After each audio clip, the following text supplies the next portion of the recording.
Lyral 7 stood alone in the observation room of Velith Research Station. The soft blue glow of her skin lit up the dark space around her. She was small, barely reaching 2 feet tall, with large eyes that could see light waves most species could not imagine. Her people, the Kireshi, were scientists and dreamers. They made art from mathematics. They sang songs in frequencies of light. They had no weapons. They had never needed any. The station floated at the edge of known space, far from the busy trade routes and crowded worlds of the Galactic Council.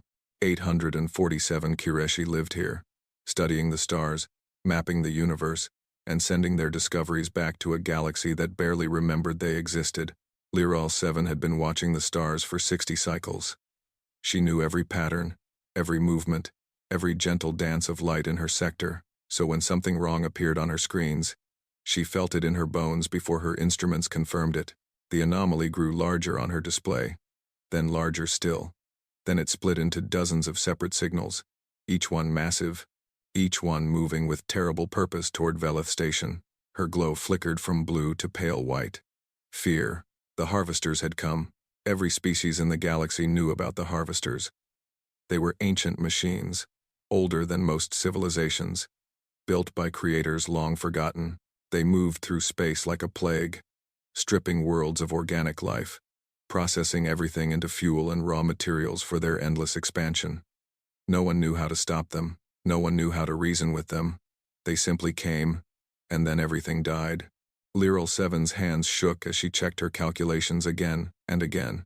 The harvester fleet would arrive in 3 cycles. 3 cycles to evacuate 847 people from a station with only 2 small transport ships. Impossible. She sent the emergency beacon immediately.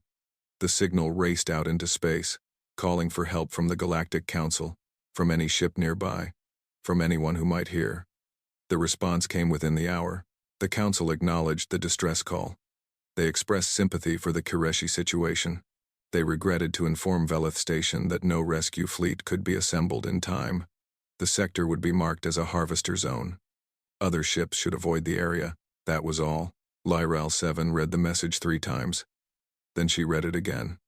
The Council had just told them they were going to die, and they had done it with polite language and formal structure. Around her, the station began to panic. The Kireshi were not built for crisis. Their bodies were fragile, their minds designed for contemplation rather than action. Some of them simply shut down, their lights going dark as they curled into themselves. Others wept in frequencies of deep red. A few tried to prepare the transport ships, knowing they could only save a handful of people at most. Lyral 7 watched her people fall apart, and something inside her refused to accept this ending. She returned to her observation room. She sat at her console. She thought the Council had abandoned them. The nearby sectors were empty. No one was coming. No one could help. Except, there was one other option. One signal she could send. One direction she had been told never to look toward. The quarantine zone. Every Kireshi child learned about the quarantine zone in their first education cycles. A small section of space, far from the main galactic pathways, where a newly discovered species had been contained. The species came from a world so violent, so dangerous, that the Council had classified it as a Class 1-2 death world. The beings who lived there had evolved in an environment of constant threat. Predators hunted them. Diseases plagued them. The weather itself tried to kill them. Their planet was a death trap, and somehow they had not only survived but thrived. Humans, they called themselves. The Council feared them more than almost anything else. They were too aggressive, too unpredictable, too willing to fight. In the few contacts made before the quarantine, humans had displayed a disturbing tendency toward violence. They also displayed something else, something the Council found even more troubling. They helped strangers, not because they gained anything from it, not because of treaties or alliances. They simply saw someone in trouble, and they acted. The Council could not understand this. It seemed irrational, dangerous, unpredictable. Lyral 7 sat in the dark and thought about her people. About the small ones who had just started their education. About the elders who had spent centuries studying the beauty of the universe. About every gentle soul on this station who had never harmed anyone. They were going to die. The Council had decided they were acceptable losses. Lyral 7 made her choice. She aimed her transmission array toward the quarantine zone. She did not have much power. The signal would be weak, a whisper across the void. It probably would not even reach them, and if it did, why would they come? The Kireshi had nothing to offer. They were strangers, unknown beings calling out from the darkness, but she had no other choice. She pressed the transmission button and spoke. Her voice was soft, trembling, her light flickering with every word. "This is Velith Research Station. We are under threat. The harvesters are coming. We have no weapons. We cannot defend ourselves. The Galactic Council will not help us. Please, if anyone receives this message, we are 847 people. Scientists, teachers, children. We do not want to die." She paused. What else could she say? What words could convince strangers to risk their lives for people they had never met? "Please," she whispered again. "Someone, anyone, help us." She ended the transmission.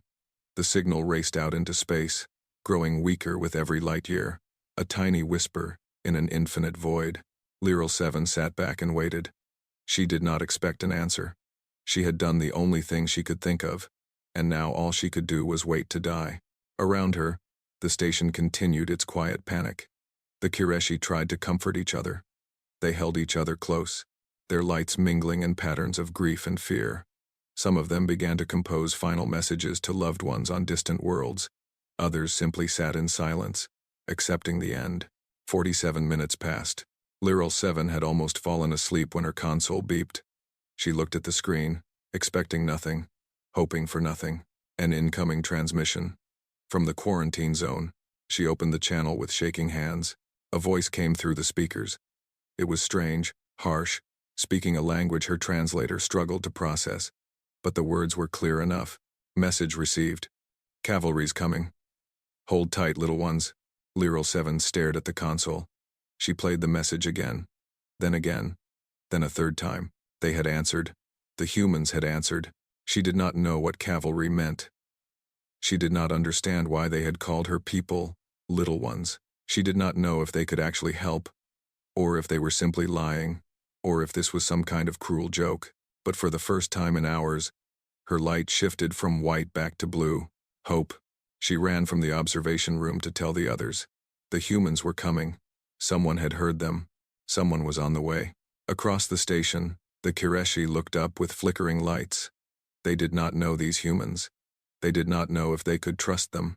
They did not know anything except that they were no longer alone. In the distance, the harvester fleet grew closer. In the quarantine zone, human ships began to power up their engines. The race had begun. Captain Elena Vasquez was drinking her third cup of coffee when the distress signal arrived. She sat in her quarters aboard the UES Perseverance, a massive carrier ship that served as the flagship of the Terran Defense Fleet's Rapid Response Division. The coffee was terrible, made from synthetic beans grown in the ship's hydroponics bay.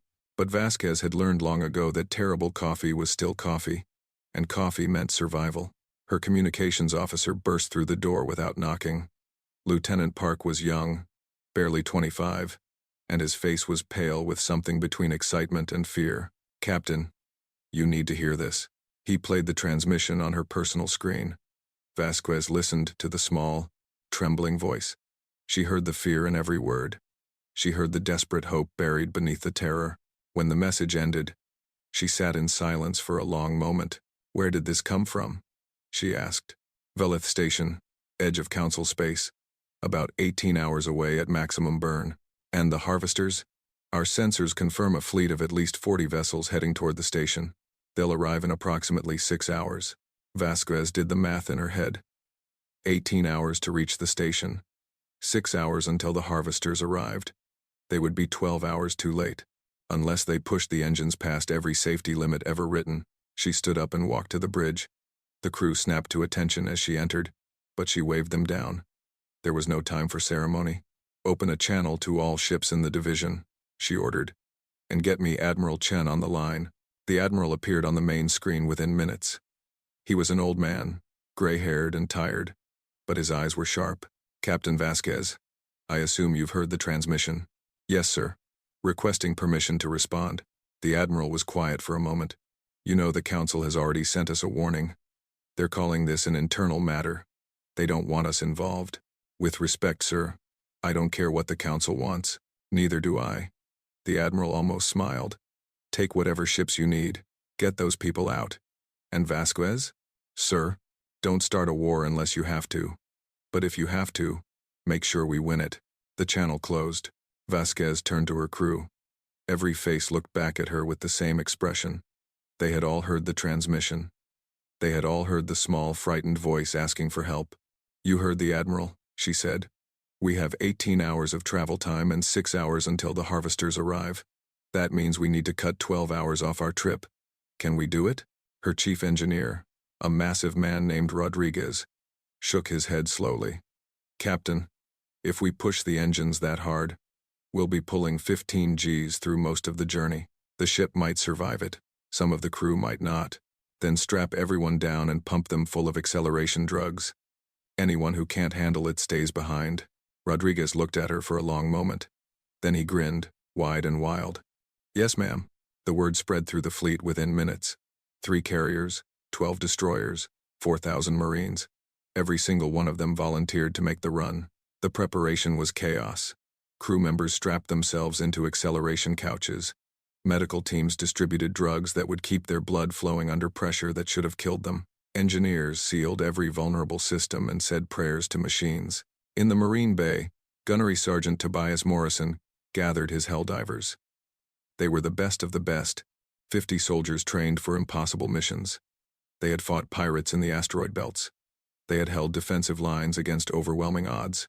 They had never backed down from a fight in their lives. Morrison was called Brick by his troops.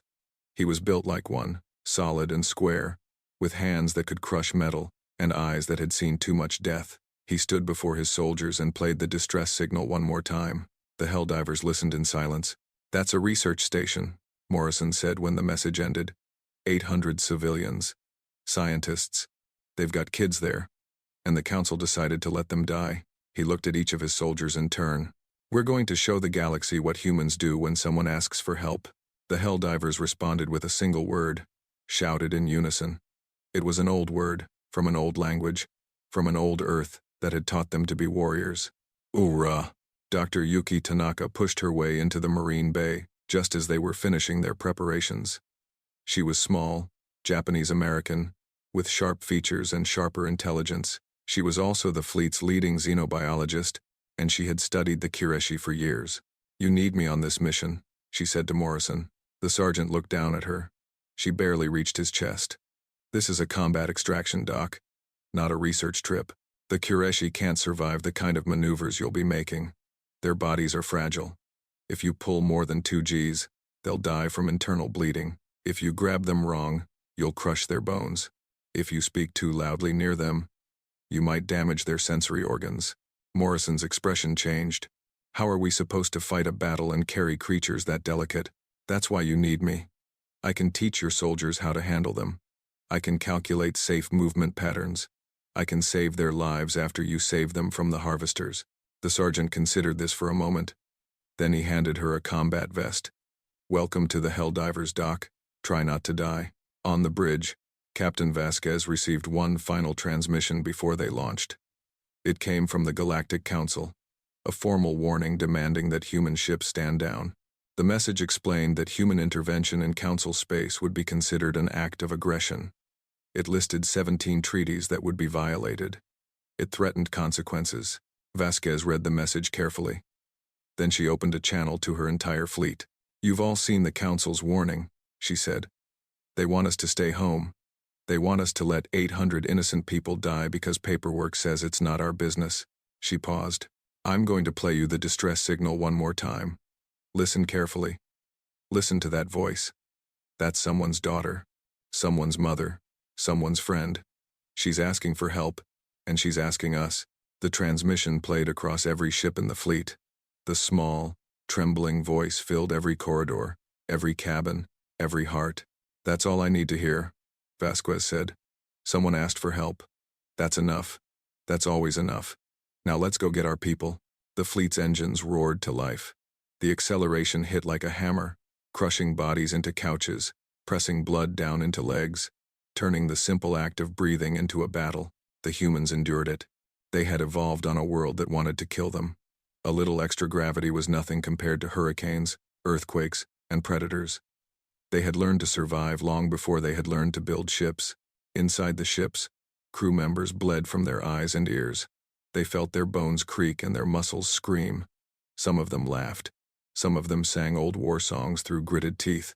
All of them kept their eyes on the clock, counting down the hours until they reached Velith Station.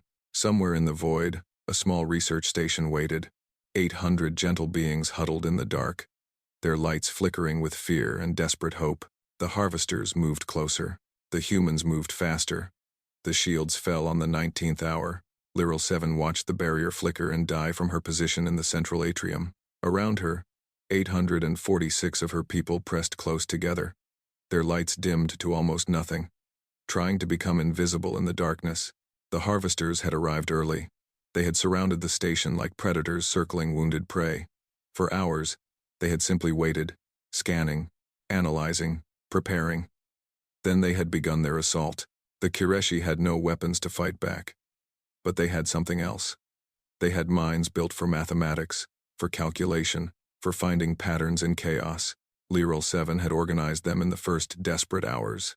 The engineers rerouted power with elegant equations, keeping the shields running far longer than they should have lasted. The physicists calculated optimal positions for emergency barriers, buying precious minutes with each new configuration. Even the children helped, their small minds processing data that would have overwhelmed lesser species. They fought with numbers instead of guns. They defended themselves with intelligence instead of violence. It was not enough.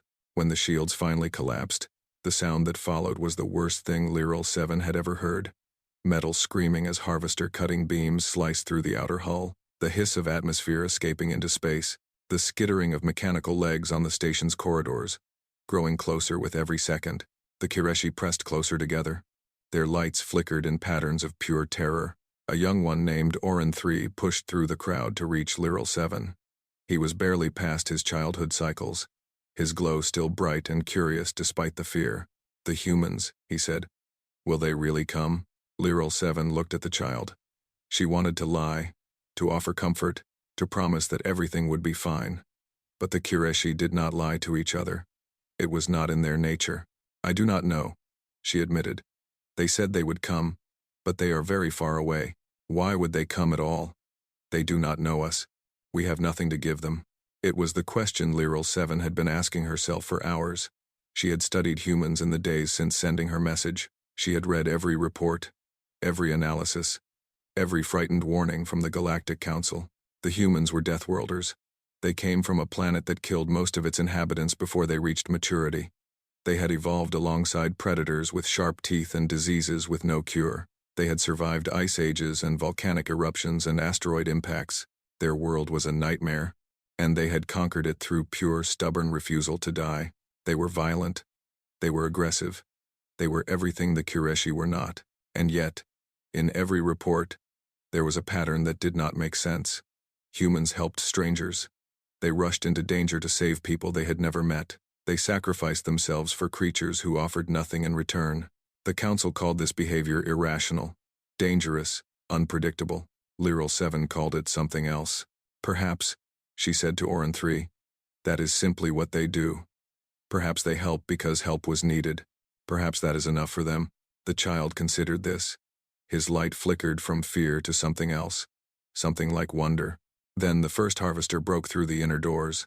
The machine was massive, 8 legs of gleaming metal, a body bristling with cutting tools and collection apparatus. It had no face, no eyes, nothing that suggested awareness or mercy. It was simply a tool, designed for one purpose: the harvesting of organic life. The Kireshi screamed in frequencies of light, their bodies pressing back against the walls. There was nowhere to run.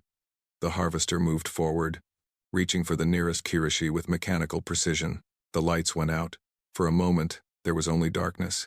Then a new sound filled the station, a sound like thunder in the void, a sound that shook the walls and rattled the floor and made the harvester pause in confusion. Lyral 7 felt something she could not explain. A vibration in the station's structure, a change in the air pressure, a sense of something massive arriving very, very close.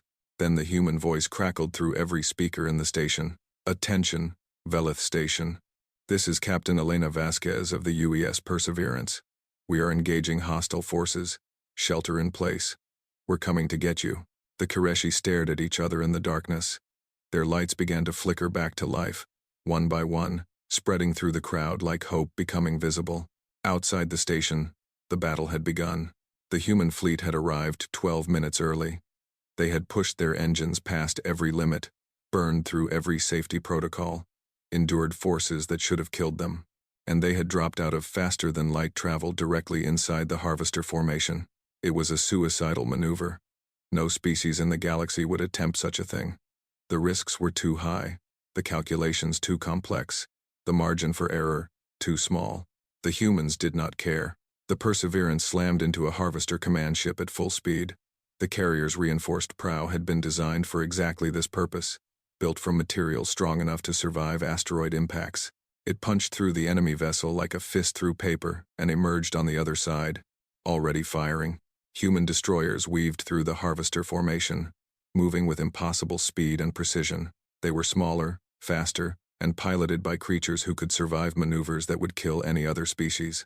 The Harvesters tried to track them, tried to predict their movements, but the humans refused to follow patterns that made sense. One destroyer, the Steadfast, took a direct hit that tore away 60% of its hull. The captain, a woman named Chen, looked at the damage reports with one working arm and blood running down her face. "Ramming speed," she ordered. The Steadfast accelerated directly into the nearest Harvester.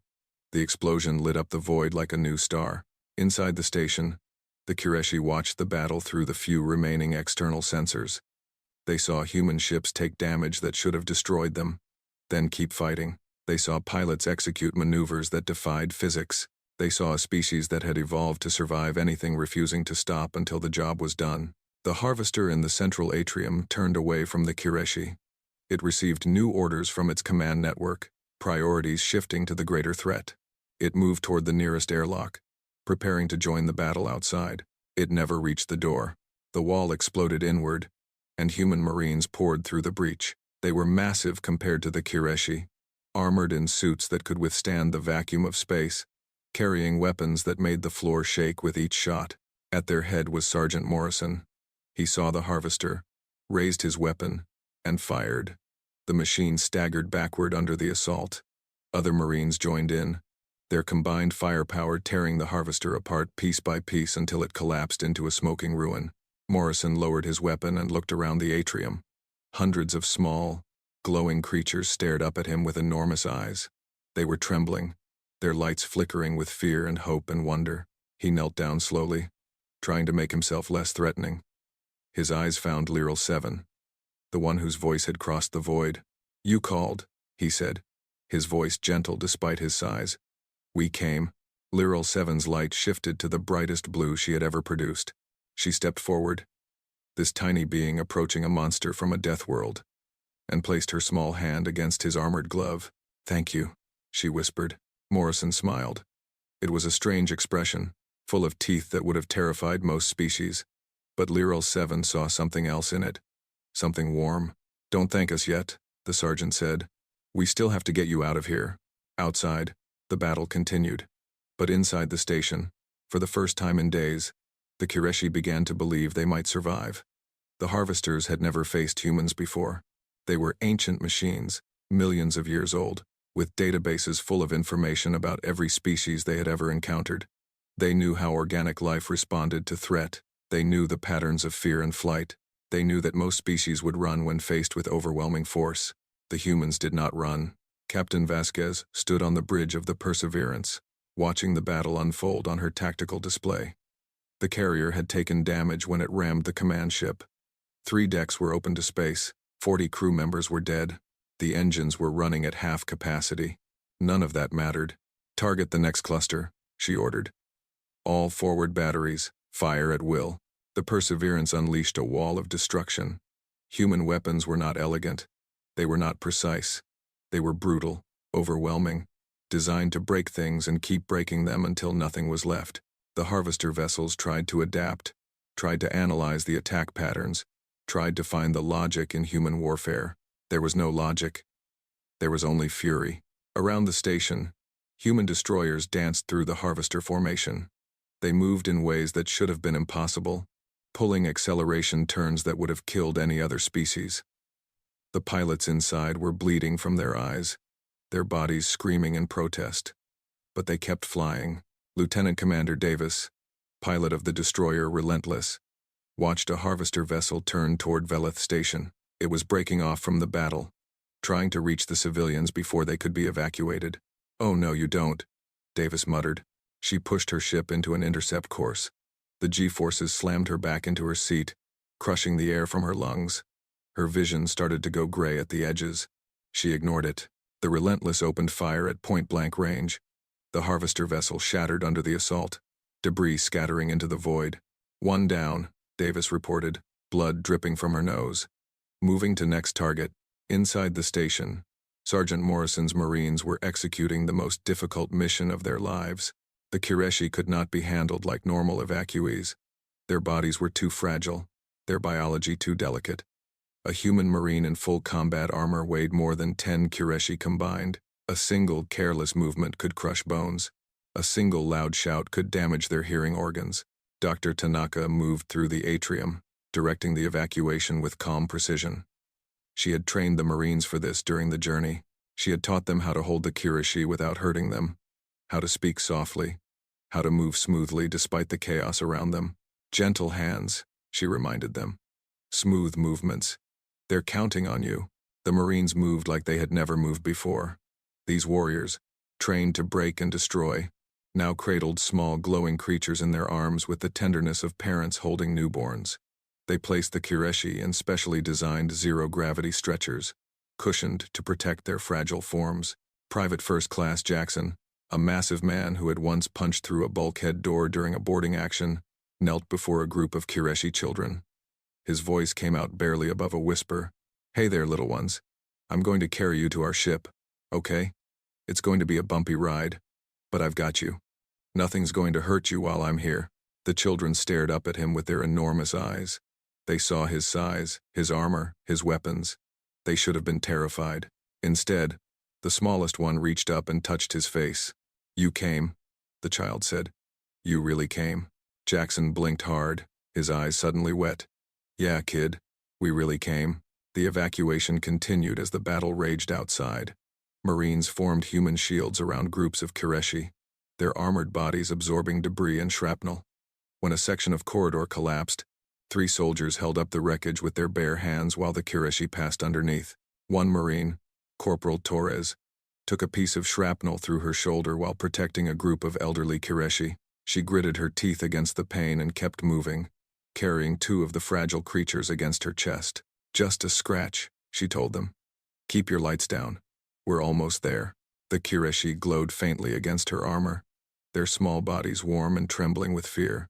Torres kept talking to them, a steady stream of gentle words, her voice calm despite the wound that would have left most humans screaming. Outside, the battle reached its peak. The harvesters had finally begun to adapt to human tactics. They grouped together, combining their firepower, trying to overwhelm the smaller human ships with sheer numbers. For a moment, it looked like they might succeed. Then the Perseverance moved into position. Captain Vasquez had been waiting for this moment. She had watched the harvesters cluster together, had calculated their formation, had planned exactly where she wanted them. "All batteries," she said, her voice cold and steady. "Full broadside. Leave nothing." The carrier unleashed everything it had. Missiles streaked across the void, energy beams cut through space. Kinetic rounds traveling at impossible speeds slammed into the harvester formation. The explosion was visible from the station's sensors. The Kireshi, who were still waiting for evacuation, watched in awe as human firepower turned their enemies into scattered debris. But the battle was not over. 27 Marines had been sent to hold a critical corridor while the evacuation completed. They faced a wave of harvester drones, smaller machines designed to infiltrate and collect organic life. The drones kept coming, wave after wave, and the Marines kept fighting. Sergeant Morrison was at the front of the line. His armor was cracked, his ammunition running low, his body exhausted beyond measure. But behind him, he could hear the soft sounds of Kireshi being carried to safety. He could hear Dr. Tanaka counting the survivors. He could hear hope.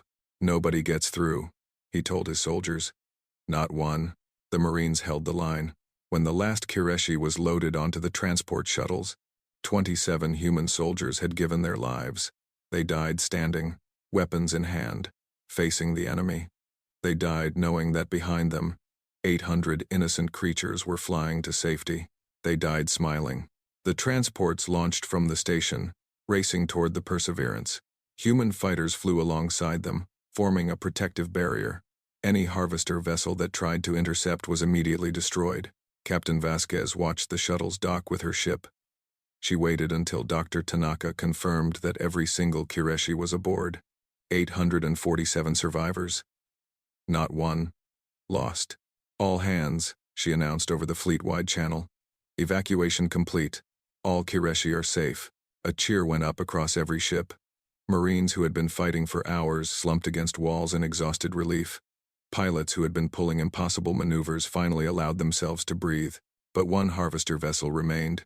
It was the largest ship in their fleet, the primary collector. It had hung back during the battle, waiting, observing. Now it turned away from the human fleet and began to accelerate toward open space. It was trying to escape. Captain Vasquez watched it run. She thought about the other species the harvesters had destroyed. She thought about the worlds they had stripped bare. She thought about the small, trembling voice that had called across the void, asking for help. No witnesses, she said quietly. No mercy. They touched the ones we came to protect. The human fleet turned as one and pursued. The harvester vessel was fast, but human ships were faster. They caught it at the edge of the system, surrounding it like wolves around a wounded animal. The final harvester was atomized in a coordinated barrage. The explosion lit up the void, and then there was nothing left but silence and stars.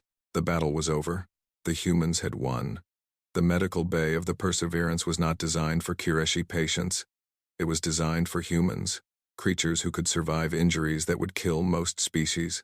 The equipment was calibrated for bodies that weighed 20 times more than the small, glowing beings now filling every available bed. Dr. Tanaka had worked for 3 days straight adapting the medical systems. She reduced the power on every scanner. She created special cushions to protect fragile bones. She trained human nurses to handle patients who might break under the weight of a careless hand. None of the Kireshi had died. 847 survivors, exactly as many as had been on the station. Every single one had been carried to safety by human hands. Lyral 7 sat in a small observation room, watching the stars drift past the window. Her light had returned to its natural blue, warm and steady. For the first time in days, she did not feel afraid. The door opened, and Captain Vasquez walked in. The human woman looked tired. There were dark circles under her eyes and new lines on her face that had not been there before the battle. She had lost crew members. She had lost friends. But she was smiling. "How are your people?" Vasquez asked, sitting down across from Lyral 7. "They are recovering. Many of them are still in shock, but they will heal." Lyral 7 paused, searching for the right words. "Your doctors have been very gentle with them. Your soldiers, too. We were told that humans were violent and dangerous. We were told to fear you." Vasquez nodded slowly. "We can be violent. We can be dangerous. But that doesn't mean we enjoy it. Then why do you fight?"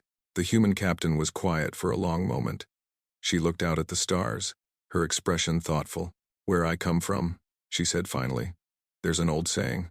The only thing necessary for evil to triumph is for good people to do nothing. You were alone. You were afraid. You asked for help." She shrugged, a simple movement that seemed to contain an entire philosophy. "That's enough. That's always enough." Lyral 7 tried to understand. The Galactic Council had spent centuries warning species about humans. They had painted them as monsters, unpredictable creatures from a death world who could not be trusted. They had quarantined them, isolated them, tried to contain them. They had been wrong.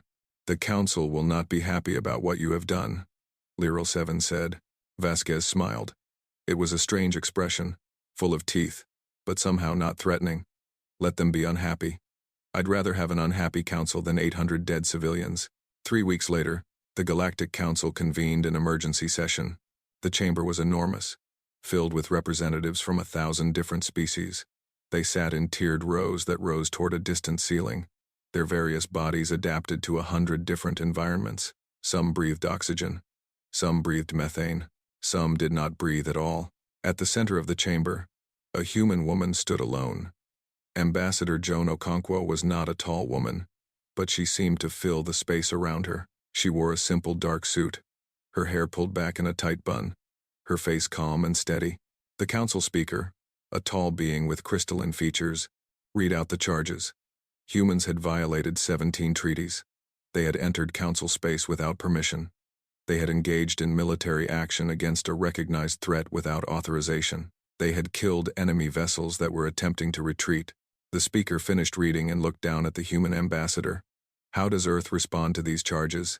Okonkwo stepped forward. She did not speak immediately. Instead, she pressed a button on a small device in her hand. The distress signal from Velith Station played across the chamber. Every speaker carried the small, trembling voice of Lyral 7. The fear, the hope, the desperate plea for help. When the message ended, Okonkwo looked up at the assembled council. You heard that message too, she said. Your sensors are better than ours. Your ships were closer than ours. You knew those people were going to die, and you did nothing. The chamber was silent. You called us dangerous, Okonkwo continued. You called us unpredictable. You quarantined us because you were afraid of what we might do. But when 800 innocent people were about to be slaughtered, we were the only ones who answered. She looked around the chamber, meeting eyes of every shape and color. You want us to apologize for saving lives? You want us to pay reparations for protecting the helpless? You want us to follow rules that let children die because the paperwork says it's someone else's problem? Her voice rose, filling the chamber with a power that made several species lean back in their seats. Here is humanity's response to your demands. Come and take it. The silence that followed stretched for a long time. Species whispered to each other in 100 different languages. Many of them had seen the full reports of the battle. They had seen what human ships could do. They had seen what human soldiers would sacrifice. And for the first time, many of them began to wonder if fear had been the wrong response to humanity all along. The council did not take action against Earth. The vote was close. But enough species had been moved by the evidence, by the distress signal, by the sight of human warriors carrying small, glowing creatures to safety. The quarantine remained officially in place. But somehow, the borders seemed less firm than before. Across the galaxy, the story spread. It traveled through communication networks and merchant ships and diplomatic channels. It reached the forgotten corners of known space. The small species that the council had always considered acceptable losses. They learned about Velith Station. They learned about the Kireshi. They learned about the tiny whispered SOS that had crossed the void. And they learned about the humans, the Deathworlders, the monsters from the quarantine zone, the species too dangerous to be allowed into civilized space, the species that answered distress calls. Lyral 7 returned to her work as an astronomer. She was given a new position on a station closer to populated space, a reward for her survival and her bravery. But every night, when her shift was complete, she would go to the observation deck and look out at the stars. She would find the small yellow sun that marked Earth's position. She would watch it twinkle in the distance, this tiny point of light that held a species the galaxy did not understand. Her light would glow a little brighter when she looked at it, blue and warm and full of something that felt like gratitude, because she knew now that she was not alone.